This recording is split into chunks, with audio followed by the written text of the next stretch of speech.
Welcome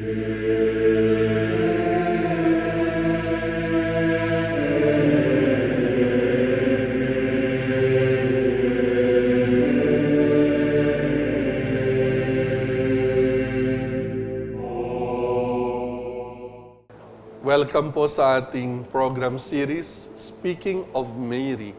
Ito po yung lingkod, Father Melvin Castro. Brother Veron Dizon. Nung nakaraan po ay ating tinalakay ang tungkol sa mahal na Birheng Maria na nakabatay sa aklat ng Genesis. Ang panahon ng paglikha ng unang mga magulang natin at siya ring pagkakasala nila.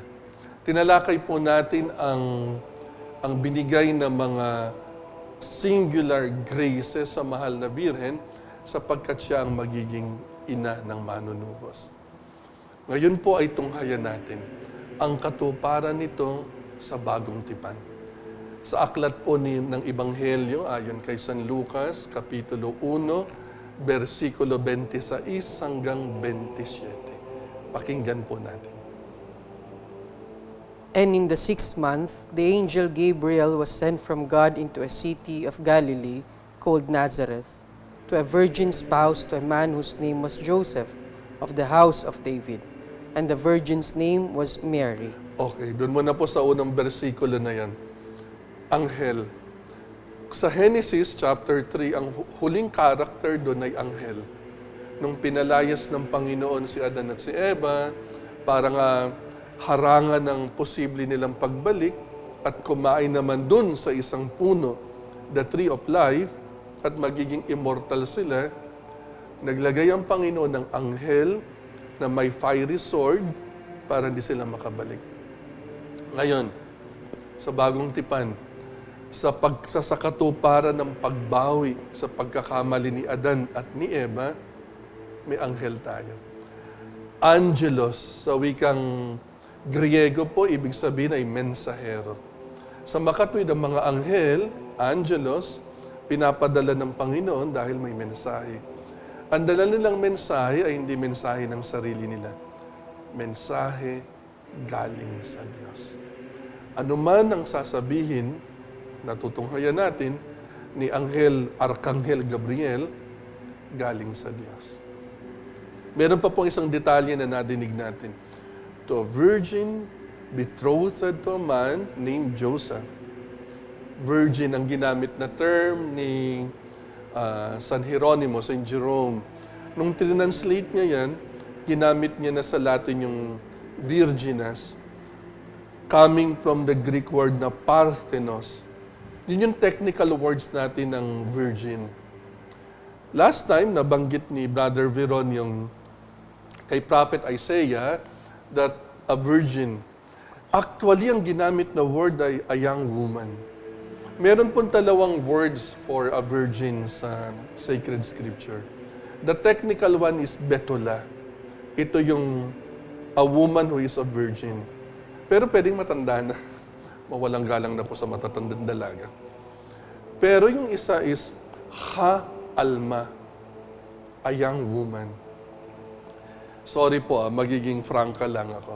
Sa panahon natin ngayon, kapag sinabi mo kasing young woman, wala kang assurance ng physically virgin. Hindi ganun ang konteksto doon. Sa panahon ni Propetang Isaías hanggang panahon ng banal ng bagong tipan, a young woman is presupposed to be a virgin. Pero bakit critical yung ha-alma, a young woman? Medyo background tayo, ha? Si propetang pinsang buo ng Panginoon, si San Juan Bautista, ang mga magulang niya matatanda. Bakit? Dahil si Juan Bautista ang kinukonsider nating huling propeta ng lumang tipan. Kaya matatanda ang magulang niya. Ang Panginoon ay sa bagong tipan. So necessarily, ang kanyang nanay, biological mother, should be a young woman, which we presuppose to be a virgin. Kaya nung si Saint Jerome, tinranslate niya yung ha-alma, coming from the Greek na partinos, tinranslate niya na sa alam natin sa Lucas, a virgin. Hindi na natin inimploy yung haalma na literal, a young woman. Dahil ang presupposition is a virgin. Ngayon, baka magtaka kayo, bakit kailangan virgin? Di ba pwedeng, okay pa. Ang physical virginity kasi, ay hindi physical virginity lang ang pinag-uusapan. Lalo na sa mahal na Birheng Maria. It is an external manifestation of an internal reality. And what is that? Single-heartedness. That Our Lady is totally consecrated to God. That Our Lady is totally dedicated to God alone, single-hearted. Ang manifestation yan is physical virginity. At yan in-extend. Yan din ang logic kung bakit ang dogma natin that the Blessed Virgin Mary remained a virgin before birth, antepartum, in birth, in parto, and after birth, postpartum. Hindi dahil yung physical ang pinag-uusapan lang. Oo, kasama yun. Pero, more than that. It's the single-heartedness of Our Lady. Kaya last time nabanggit natin na hindi nag-suffer ng physical pain si Mary ng childbirth, yan. She remained physically a virgin even during and after birth to signify her total consecration to God Himself alone. Kaya yung mga critical words sa verse 26 pa lang, napaka-importante. The angel, a messenger from God, the virgin or the young woman, ito yung pangatlong quality ng, the second rather, na critical word doon, betrothed to a man named Joseph. Betrothed na. Ang Jewish tradition po kasi ay 2 steps ang marriage. Una is betrothal. Kasal na sila doon legally, pero hindi pa nagsasama. Ang second stage, yung susunduin ni lalaki si babae. Doon yung nagtatawaran. Ilan bang ibibigay kong baka? Ilan bang ibibigay kong kambing? Ilan bang slave ang iiwan ko doon sa aking biyanan? For that reason, dahil ang tagal ng negotiation, ginagamit ng Panginoon yon later on sa mga parable. Hindi mo alam kailan uuwi, babalik si bridegroom. Nakasama na si bride. Kasi the negotiation may take so long. Na kaya bago matatapos yung kanilang negotiation, ilan yung kapalit nung babaeng anak, ng hating gabi o madaling araw. Kaya maghintay kayo. Hindi nyo alam ang oras ng pagdating ni bridegroom. So sa Jewish context, alam nila lahat yan. So here in this case, the angel was sent by God to a virgin or young woman named Mary, betrothed to a man named Joseph. Betrothed na siya. Now, there is a beautiful tradition that noong hahanap kung sino ang magiging husband ni Mary, total may St. Joseph sa likod mo, ay pinapila daw yung mga kalalakihan, kung sino ang worthy. Lahat sila may staff, no? So, ang tradisyon, kung sino yung staff na mamumulaklak ng lily, symbolizing purity, yan ang magiging esposo ng mahal na Birhen. So ayon sa tradition, it was the staff of Joseph that nag-bloom ng lily. No? Kaya ang tradition ay siya ang pinili. Merong isang, you forgive me kung ano ito. Merong dalawang tradition, Si Joseph daw ay pwedeng byudo, kaya pinili dahil alam niya nang mag-alaga ng asawa. Ang concept din is para wala na siyang pagnanasa sa mahal na Birhen. medyo binabago yun ng thinking ng simbahan. Para bang, sorry parang dirty old man ba na walang pagnanasa o meron. Ang thinking ngayon ay, hindi kailangang old man si Joseph para proteksyonan niya yung purity ni Mary. So ngayon ang thinking ay, he was a young man. A strong young man. Kaya siya pinili. Hindi siya pwedeng uugod-ugod na. Hindi siya po pwedeng ganun nakatanda. Paano niya ipoprotect? Paano siya maghahanap buhay? Kung siya, kumbaga, pensyonado na. No? So, a strong young man, yan ngayon ang parang thinking ngayon ng mga theologians, ng majority ng church thinkers, that he was not an old man, but a strong young man. And by choice, and by the grace of God, that he respected the purity of Mary. Not by chance, but by choice. At Father, kung may mga pictures tayong makikita ni San Jose ay talagang ang mukha niya ay matanda na. Balbasarado, puti ang buhok. Simbolo ng ganun na ang malakas, hinubog ng panahon. Hindi kailangan kung ilang edad na, kung hindi yung image ni Saint Joseph sa mga ibang portraits, sa ibang mga sculptures ay isang matandang lalaki. It's because yun ang simbolo ng pagiging... Marami ng pinagdaanan sa buhay. At marami siyang maituturo din sa Panginoong Hesukristo. Opo, Father. By the way, speaking of Saint Joseph, sa Lumang Tipan, sa Genesis, nung kinonfront ni Lord si Eva, yun nga, no? The pain of childbirth will be multiplied, kinonfront din niya si Adan. Ang sabi naman ni Lord doon, by the sweat of your brow, you will work, you will labor sa land. Pero may masakit na kasunod yun Sinumpa, curse be the land, sinabi ni Lord. Mahihirapan kang magtanim sa lupa. Kaya nga sa Lumang Tipan, ang concept ng trabaho, sumpa, pabigat. And the Lord changed it in the New Testament na pinanganak siyang anluwagi ang kanyang ama-amahan at siya mismo ay karpintero, anluwagi.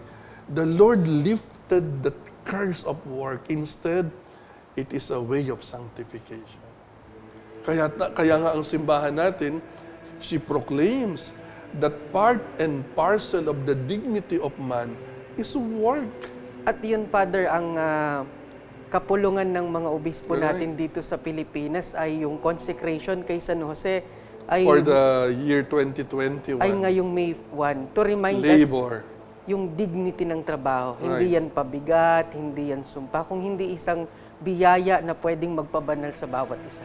At naalala kong panahon ni, St. John Paul II, very siya dyan, adamant, to proclaim that part of the dignity of man is work. Ang tao na walang trabaho, hindi kumpleto ang dignidad niya. Kaya, minsan ang simbahan, naaakusahang leftist, naaakusahan na komunista, which is not the case. Talaga lang pinoproteksyon niya ang dignidad ng workers kasi work is a grace. It is part of the dignity of man. At iba, Father, yung may trabaho ka, yung feeling mong may halaga ka sa lipunan. Precisely. Hindi lang sa lipunan, kung hindi yung pati sa mga mahal mo sa buhay. Right. Kasi may nagagawa ka. Hindi tulad ng wala kang ginagawa. Right. Hindi lang productive ka, Yes, kundi part ng dignity natin is to whatever work that might be. Hindi naman lahat ay yung white-collar job. No? Naka-white-collar pala ako. No? Yung tinatawag na blue-collar job, manual work, tricycle driver, mangingisda, magsasaka, ano pa man yan, basta moral at legal, that's dignified work. So, tamang-tama sa concept ni St. Joseph. By the way, yan din ang dahilan kung bakit, aside from March 19, na Solemnity of St. Joseph, the Church instituted ang May 1 na feast ni St. Joseph the Worker. Kasi nga itong mga lefties, with all due respect and love to them, ang May 1 naging Labor Day, parang work na naging iba ang concept na at the other extreme naman. Kaya ang simbahan, hindi siya nagpo-proclaim na capitalism lang ang tamang economy or lalo namang hindi communism. It should be something that protects the right and dignity of workers. Kaya the church, tinapatan niya yung May 1. Hindi siya maka-communist or leftist na celebration. But instead, it is a celebration of the dignity of the workers. Kaya St. Joseph the Worker. Isa sa mga sulat, Father, ni St. John Paul II na binibigyang diin niya yung trabaho at ang mga nagtatrabaho. Anong sabi niya? Kung ang tao ay sa isang ekonomiya, ang tingin ng lipunan ay isang bagay lang. Kailangan niya magtrabaho, mapakinabangan ng lipunan para makapag-produce ng products and services. Then, hindi nag-work yung dignity ng tao. Nung tao at nung pagtatrabaho. Kung hindi, kailangan nagiging productive siya, pero kailangan ibinibigay din yung sapat na paggalang doon sa pagkatao ng tao na nagtatrabaho. Which leads us to this very beautiful concept ng simbahan. Ang mga nanay nating nananatili sa bahay, housewife, naalala ko pag may mga tinatanong sa mga game show nung araw sa TV, anong trabaho mo pag babae? Wala po, sa bahay lang. Maling sagot yan. There is no greater work than to be a housewife. Dahil walang sweldo. 24 hours, 7 days a week. Nag-aalaga ng mga anak at ng asawa, sama pambiyanan, So, hindi dahil ang trabaho ay disweldo lang, hindi po. Ang pagiging housewife is a work. Kaya nga, Our Lady, a plain housewife, she had a work. She had a work. Kaya nga, yung susunod na bersikulo, what was Our Lady doing when the angel Gabriel came? Nakaluhod ba siyang nagdarasal? Malamang hindi. Mas malamang she was working. Baka nagtatahi siya, nagluluto. Hindi naman siya maghapon na yung caricature. Kasi may caricature tayo na si Mary maghapon lang No, of course not. She was a housewife but a working one. She had to provide for food. Panatiling malinis ang tahanan ng banal na pamilya. At Father, ang alam ko sa kultura ng mga Hudyo ay kapag ang isang babae ay hinuhubog na matuto ng trabahong pambahay at mga trabaho in preparation dun sa kanilang pag-aasawa pagdating ng araw. Kaya nga, mas malamang sa hindi, talagang nag-iigib ng tubig ang mahal na birhen sa balon. Wala pa namang mga gripo-gripo nung araw. Kaya she was a strong woman, na batak sa trabahong bahay dahil kailangan niyang gawin niya.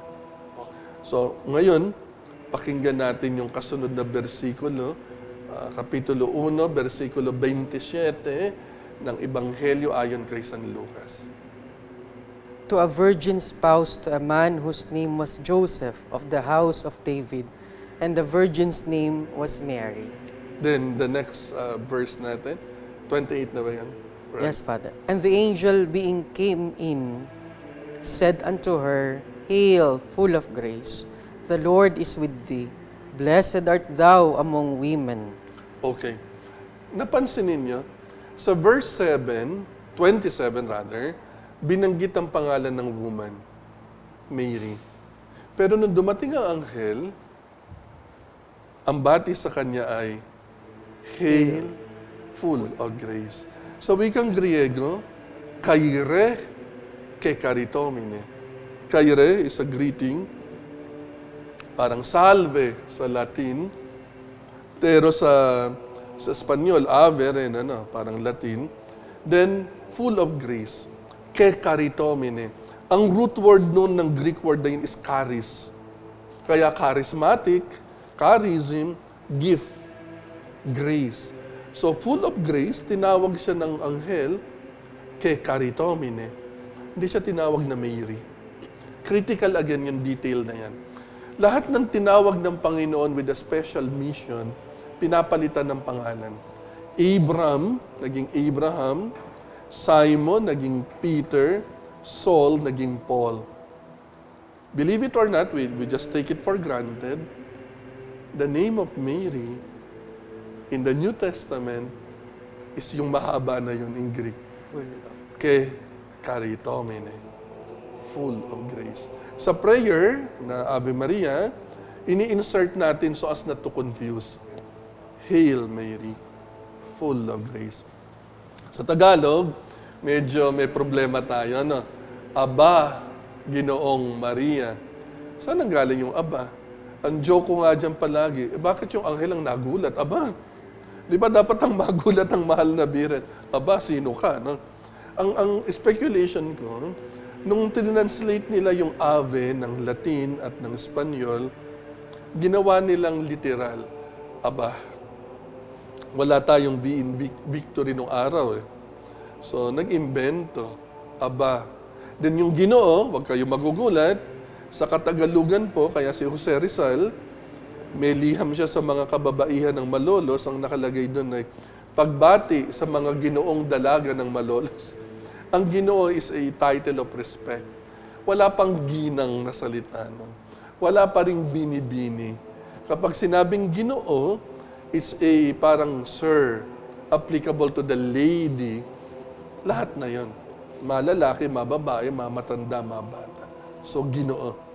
So, pero kung magiging literal tayo, patawarin ako ng authority ng simbahan, dapat ay magalak ka o napupuno ng grasya. Well, actually, yan ang ginawang translation sa Regina Coeli. O Reyna ng Langit, magalak ka. Yun yung literal na bagbati ni Gabriel sa mahal na Birheng Maria. Magalak ka. And very beautiful. For me, ang interpretation ko dyan, ang unang nawala sa pagkakasala ni Adan at ni Eva ay galak. Joy was taken from us. So the first thing that the angel restores, rather, that God restores through the message of the angel was joy. Kaya yun ang first greeting ng angel. Rejoice. By the same token, nung si Lord ay muling nabuhay, ano yung first word niya sa mga disipulo? Peace be with you. Yung unang nawala sa kanila, yung peace, namatay siya eh. Yun ang unang niyang ni-restore. Sa Old Testament, aklat ng Genesis, it was taken from us because of the sin of Adam and Eve. So it is the first thing that the Lord restores, represented by Mary, all mankind. Rejoice, O full of grace. The Lord is with thee. Kaya, angelic salutation. Kaya yung first part ng Hail Mary, ang tawag natin dyan is angelic salutation. Part pa rin nun will be the greeting naman ni Elizabeth.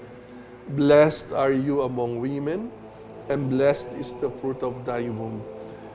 For referencing, tulad sa simula, Hail Mary, dinugtong ng church, para wag malito sino, ganun din. Blessed is the fruit of thy womb. Jesus, in-insert ng church.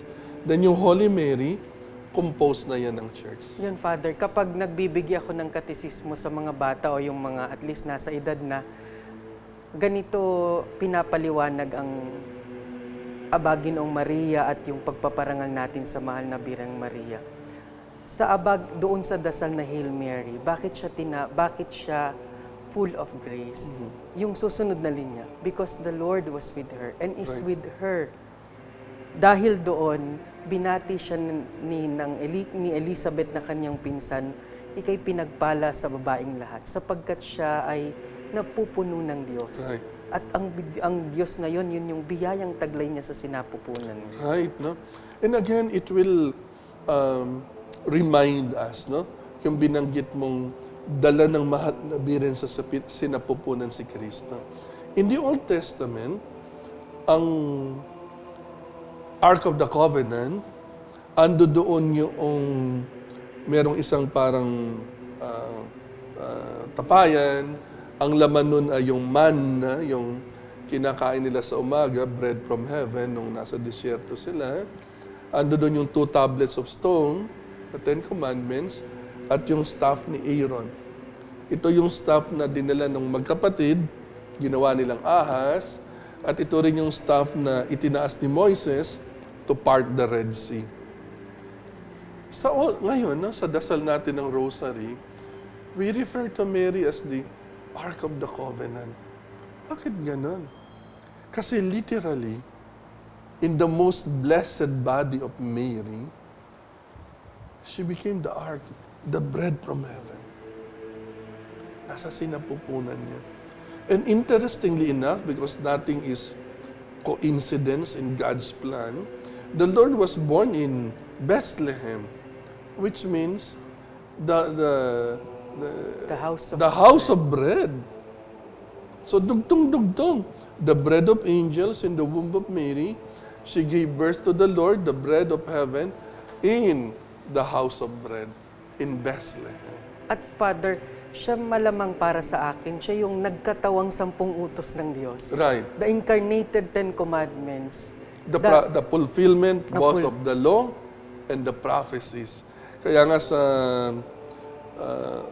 sa mystery of light, no, yung fourth mystery, the transfiguration of the Lord. Nagpakita ang Panginoon, kaliwat kanan niya si Moises at si Propetang Elias, because Christ is the fulfillment of the prophets, and the law. Kaya si Mary, rightfully we call her Queen of Prophets, but she was not a prophetess. Queen of Apostles, but she was an apostle in one sense, no? Pero dahil she carried in her womb.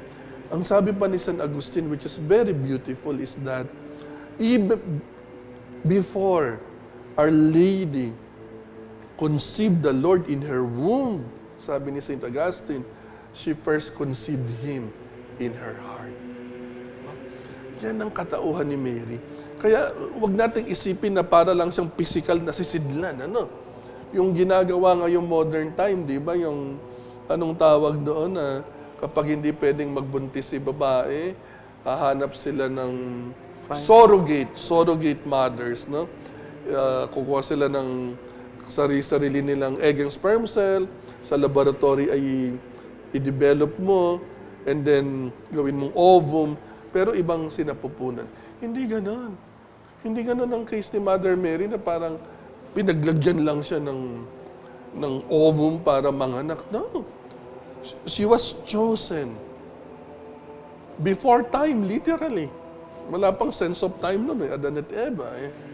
She was chosen by God. And in the mind of God, alam niya ang mangyayari. Kaya nga sila, I'm not sure kung blessed o saint na si Dan Scotus, di ba? Yung bakit niya dinefend, even hindi kasi doon naniniwala sa St. Thomas Aquinas, di ba? Yung Immaculate Conception. Bakit dinefend yun ni Dan Scotus? Yung napakagandang ginawa niyang teaching at ng mga Franciscans, di ba? Potuit, decuit, ergo fecit. God can do it. It was fitting. Kailangan gawing immaculate ang mahal na birhen dahil sa sinapupunan niya, sa kaluluwa niya, ay ang berbo ay magkakatawang tao. Ergo fecit. Ayan ang napakasimpleng reasoning ni Dan Scotus to defend the Immaculate Conception. Potuit, he can. Decuit, it was fitting. Ergo fecit, he did it. So that singular grace na ipinagkaloob ng Panginoon sa mahal na Birheng Maria. At yun yung December 8 that we celebrate. That Our Lady was conceived in the womb of Santa Ana na walang kasalanan. So, tandaan po natin yung pagkakadugtong-dugtong.